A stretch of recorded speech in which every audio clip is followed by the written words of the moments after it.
Selamat pagi, siang, dan malam untuk kawan-kawan seluruh peserta Latsar CPNS Angkatan tahun 2019 di seluruh Indonesia. Perkenalkan, saya Rizal, peserta Latsar PPSDM Kota Bandung Angkatan ke-24. Di kesempatan kali ini saya akan coba untuk membahas mind map yang ditugaskan pada agenda pertama di Latsar yang saya ikuti. Mind map ini adalah mind map tentang wawasan kebangsaan dan bela negara. Mind map ini saya buat sebagai bahan untuk saya memahami apa itu wawasan kebangsaan dan bela negara, lebih spesifiknya sebagai ASN. Saya harus memahami wawasan kebangsaan dan bela negara ini. Baik, ini adalah versi digital dari mind map yang sudah saya buat di dalam kertas plano. Baik, di slide pertama ini ada wawasan kebangsaan dan bela negara. Untuk pertama kali kita akan membahas tentang wawasan kebangsaan. Untuk memahami wawasan kebangsaan ini, secara pribadi saya lebih mudah untuk memahami dalam runtutan sejarah. Jadi dimulai dari sejarah pergerakan bangsa Indonesia, di mana disitulah dimulai pergerakan untuk memunculkan bangsa Indonesia. Nah, selanjutnya saya ingin membahas pergerakan-pergerakan di sebelum tahun 1908 karena di situ ada terjadi perbedaan karakter pergerakan, kemudian ada hal penting yang perlu diketahui terkait pergerakan ini, Pak. Di pergerakan sebelum 1908, pergerakan-pergerakan kebangsaan ini dilakukan secara sporadis di daerah masing-masing. Jadi apabila ada pergerakan di daerah Sumatera Barat, itu tidak terafiliasi dengan gerakan-gerakan yang ada di Jawa Barat, seperti itu. Jadi masing-masing setiap daerah. Di sini kita lihat gambarnya, ini di sini terkait perang Diponegoro, ilustrasinya. Nah, kemudian pergerakan-pergerakan cenderung dengan menggunakan kekerasan, peperangan pada saat itu. Nah, kemudian setiap pergerakan itu selalu dipimpin oleh tokoh bangsawan atau agama. Jadi ketika tokoh itu meninggal, maka selesailah pergerakan itu. Kemudian pergerakan-pergerakan di sebelum tahun 1908 bersifat reaktif. Jadi maksudnya di sini, jadi ketika ada serangan dari pihak kolonial datang ke daerah tertentu, maka timbullah pergerakan di situ. Jadi apabila tidak ada serangan dari kolonial, maka tidak ada gerakan tersebut. Nah, selanjutnya pada tahun 1901 Belanda mengeluarkan kebijakan politik etis yang digembar-gemborkan oleh pemerintah kolonial Belanda pada saat itu adalah bentuk balas budi pemerintah Belanda atas apa yang sudah mereka dapatkan. Namun pada nyatanya, politik balas budi ini adalah tetap merupakan strategi kolonialisme yang dilakukan oleh Belanda, di mana dengan memberikan pendidikan kepada warga Indonesia pada saat itu, pemerintah Belanda tetap berpikir untuk bisa mendapatkan tenaga kerja administrasi yang murah. Namun pada kenyataannya, pada tahun 1908, setelah seluruh warga Indonesia mendapatkan akses untuk mendapatkan pendidikan, ternyata muncullah di situ pergerakan-pergerakan Indonesia yang lebih terstruktur, lebih masif, dan juga lebih memiliki visi misi untuk merebut kemerdekaan dari kolonial Belanda. Nah, setelah itu masuk ke 1908. Nah, disinilah mulai ada pergerakan dengan cara yang baru. Pergerakan yang dipimpin oleh gerakan kaum pelajar. Di sini kita lihat, ini adalah foto Budi Utomo, salah satu organisasi kaum terpelajar yang mengawali pergerakan di Indonesia setelah tahun 1908. Kemudian setelah tahun 1908, pola pergerakan pun berubah. yang awalnya menggunakan cara-cara kekerasan akhirnya dilakukan dengan cara diplomatis. Kemudian kalau sebelumnya dilakukan secara sporadis di masing-masing daerah, setelah tahun 1908 pergerakan dilakukan secara nasional dengan bekerja sama masing-masing daerah. Ada Yong Java, Yong Celebes, Yong Batak, Yong Ambon, semuanya melakukan pergerakan yang sama, sehingga itu memperkuat gerakan yang dilakukan oleh kaum terpelajar pada saat itu. Nah, kemudian pergerakan-pergerakan itu bersifat berkelanjutan, tidak reaktif saat terjadi serangan kolonial terhadap suatu daerah, tapi memang betul-betul perjuangkan oleh kaum terpelajar saat itu dapat membuahkan hasil. Bisa kita lihat di sini. Nah, ini adalah runtutan waktunya dimulai dari tahun 1908 tanggal 20 Mei. Di situ terbentuk Budi Utomo, dan pada saat itu juga mulai ada semangat-semangat pergerakan baru di Indonesia yang dipimpin oleh kaum terpelajar, dan pada saat tanggal 20 Mei juga di saat ini diperingati sebagai Hari Kebangkitan Nasional, karena di sini adalah cikal bakal semangat nasionalisme itu muncul. Kemudian pada tahun 1925 muncul organisasi Perhimpunan Indonesia di Den Haag, di mana di situ adalah perkumpulan pelajar-pelajar Indonesia yang berasal dari seluruh wilayah Indonesia, yang mana di situ adalah cikal bakal munculnya Kongres Pemuda. Jadi semangat para pelajar Indonesia yang belajar di luar negeri itu terkumpul dan sampai akhirnya disampaikan ke kawan-kawan di dalam negeri, dan kawan-kawan di dalam negeri pun akhirnya melakukan kongres di tanggal 30 April tahun 1926. Kongres Pemuda pertama itu, kemudian dilanjut Kongres Pemuda kedua tanggal 27 Oktober 1928, dan sampai akhirnya di tanggal 28 Oktober 1926 dilaksanakan Sumpah Pemuda. Nah, kemudian setelah dari situ pergerakan-pergerakan tetap berjalan secara underground kalau saya bilang, karena di situ tetap dipantau oleh polisi Hindia Belanda pergerakannya. Namun karena memiliki visi misi dan yang jelas, maka proses kaderisasi pun terus berlanjut dari tahun 1908 sampai akhirnya di tahun 1945 terbentuk BPUPKI, di mana di sana perumusan undang-undang, berbagai macam hal-hal dasar yang mendukung kemerdekaan, sampai akhirnya di tanggal 7 Agustus ditekan untuk membuat panitia persiapan kemerdekaan Indonesia, dan di tanggal 14 Agustus ketika Jepang kalah, PPKI di situ, golongan pemuda, kaum pemuda mendesak untuk segera diproklamirkan kemerdekaan Republik Indonesia, sampai akhirnya tanggal 17 Agustus 45 Indonesia mendapatkan kemerdekaannya melalui proklamator kita Bapak Insinyur Soekarno.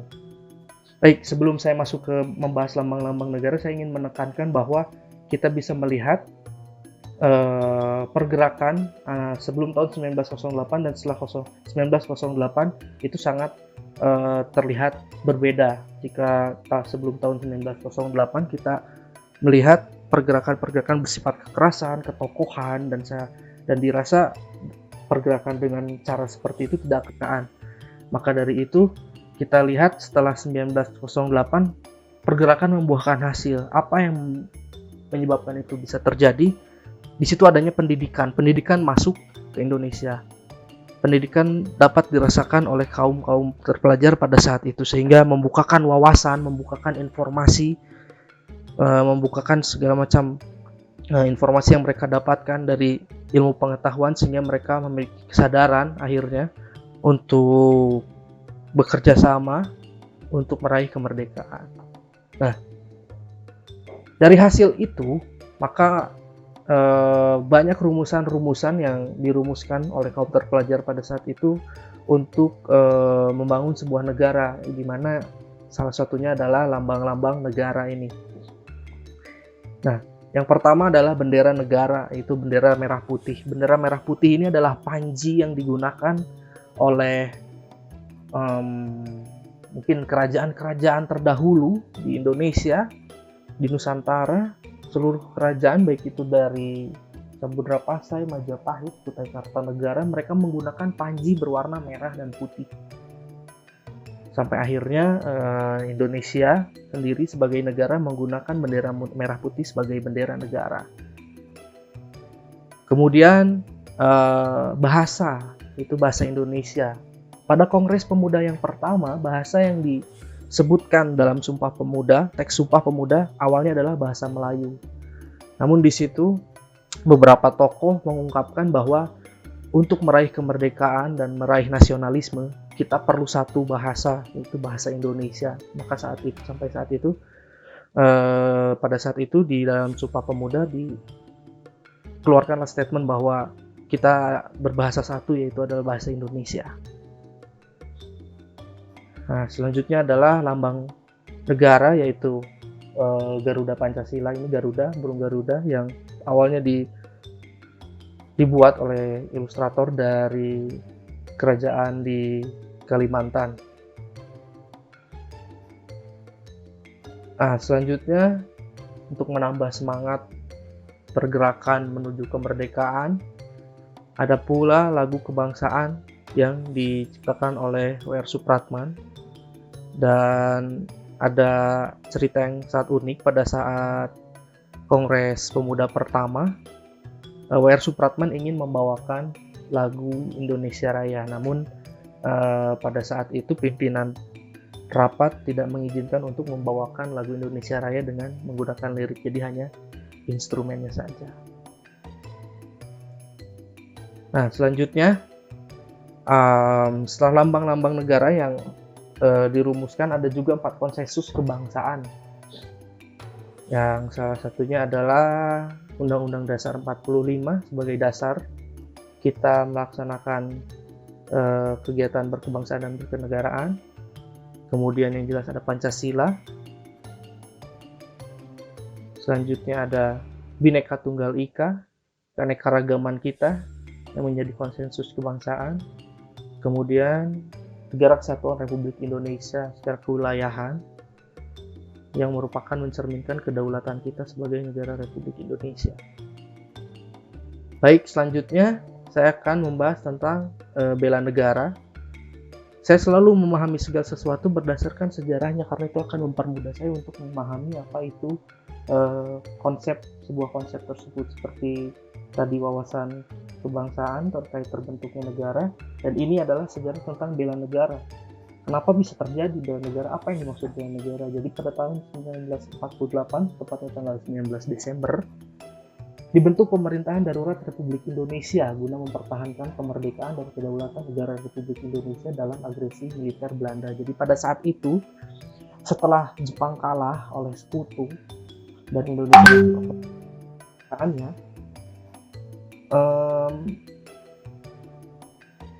Indonesia kembali diserang oleh Belanda, yang pada saat itu pemerintah Indonesia bertempat di Yogyakarta. Pada saat itu datang kembali Belanda melakukan agresi militer dengan tujuan merebut kembali tanah Nusantara, dan militer Belanda di situ mengkoar-koarkan bahwa sudah tidak ada lagi Indonesia itu tidak ada. Nah, untuk menjaga kedaulatan dan menjaga kemerdekaan pada saat itu, pada tanggal 19 Desember dibentuklah pemerintahan darurat Republik Indonesia, atau kita biasa kenal dengan singkatan PDRI, yang dipimpin oleh Mr. Syarifuddin di Sumatera Barat, tepatnya di kota Bukit Tinggi. Nah, dengan sejarah itu saya pahami bahwa akhirnya yang dimaksud dengan bela negara itu kita bisa mempertahankan kemerdekaan yang kita miliki, mempertahankan kedaulatan negara Kesatuan Republik Indonesia. Dan bisa kita lihat berbagai macam ancaman yang dialami oleh Indonesia setelah mendapatkan kemerdekaannya. Secara garis waktu dari tahun 1947 ada agresi militer yang dilakukan oleh Belanda. Jadi proses agresi militer ini terjadi sebanyak 3 kali, agresi militer 1, agresi militer 2, dan serangan umum 1 Maret. Nah, selain serangan dari pihak eksternal dan dari pihak internal pun terjadi pemberontakan di daerah-daerah yang ingin mengajukan sendiri konsep-konsep kemerdekaannya. Nah, itu pun berupa ancaman untuk kemerdekaan dan kedaulatan Republik Indonesia. Kemudian pada tahun 1962 ada G30 SPKI, kemudian terlepas dari itu terjadi mulai terjadi gerakan-gerakan makar yang ingin memisahkan diri dari Negara Kesatuan Republik Indonesia. Nah, selain gerakan-gerakan pemberontakan tersebut, juga terjadi hal-hal di luar pemberontakan seperti sengketa kewilayahan, kemudian juga di sini dimasukkan terkait tentang peredaran narkoba yang mengancam juga kedaulatan negara, korupsi jelas sekali. Di sini adalah ancaman untuk kedaulatan negara dan kemerdekaan Indonesia. Kemudian terorisme. Di hal-hal tersebut sebetulnya bukan hanya tentang serangan-serangan militer yang menjadi ancaman bagi negara, tapi hal-hal di luar militer seperti korupsi, peredaran narkoba, terorisme, hal-hal tersebut juga mengancam kedaulatan negara Republik Indonesia. Nah, untuk menghadapi ancaman ini kita harus memiliki kewaspadaan. Ada dua hal untuk menanggapi ancaman tersebut. Yang pertama melalui jalur militer, jelas itu dilakukan oleh Tentara Negara Republik Indonesia untuk bisa merangkis atau melawan ancaman-ancaman berupa serangan-serangan militer. Kemudian ada di sini kewaspadaan dini berupa kegiatan-kegiatan non-militer. Nah, saya rasa di non-militer ini kita sebagai ASN dapat melakukan upaya-upaya untuk melakukan kewaspadaan dini terhadap bela negara. Nah, ini ada indikator-indikator nilai dasar bela negara. Salah satunya adalah cinta tanah air, sadar berbangsa dan bernegara, Pancasila sebagai ideologi, kemudian rela berkorban untuk bangsa dan negara, kemudian kemampuan awal bela negara. Nah, dari sini kita bisa mulai merumuskan kira-kira langkah-langkah apa saja yang bisa kita lakukan sebagai ASN untuk melakukan bela negara. Nah, ini adalah aktualisasi bela negara bagi ASN yang berdasar pada nilai dasar tadi, yaitu yang pertama cinta tanah air. Cinta tanah air ini ASN dapat menjadi contoh yang bangga terhadap tanah air bagi masyarakat. Kemudian untuk indikator kesadaran berbangsa dan bernegara, ASN dapat menjalankan tugas secara profesional yang tidak berpihak, kemudian transparan, serta bekerja berdasarkan pada peraturan dan undang-undang negara. Dengan seperti itu kita sudah bisa mengaktualisasikan diri sebagai PSSN untuk melakukan bela negara. Kemudian poin selanjutnya adalah setia pada Pancasila. Menjadikan Pancasila sebagai ideologi dan pandangan hidup, serta menjunjung tinggi etika standar yang luhur dalam bekerja. Karena saya rasa Pancasila adalah standar paling tinggi sebuah ideologi yang bisa kita pakai untuk kita bekerja sebagai ASN. Bahkan untuk kehidupan sehari-hari sebagai manusia Indonesia pun kita perlu menggunakan Pancasila sebagai dasar. Selanjutnya adalah rela berkorban bagi bangsa dan negara. Itu diwujudkan dengan memberikan pelayanan publik yang terbaik secara jujur, cepat, tepat, santun, berdaya guna, dan berhasil guna. Kemudian kemampuan awal bela negara, dengan kata lain ASN mampu melaksanakan kebijakan dan program pemerintah. Nah, mungkin itu pemahaman saya terkait materi wawasan kebangsaan dan bela negara. Semoga bagi siapapun yang melihat ini bisa juga memberikan pemahaman, cara memahami materi terkait wawasan kebangsaan dan bela negara. Baik, saya Muhammad Rizal Ashari, peserta Latsar Angkatan 24 PPSDM Kota Bandung. Undur diri, terima kasih atas waktu dan perhatiannya. Assalamualaikum warahmatullahi wabarakatuh.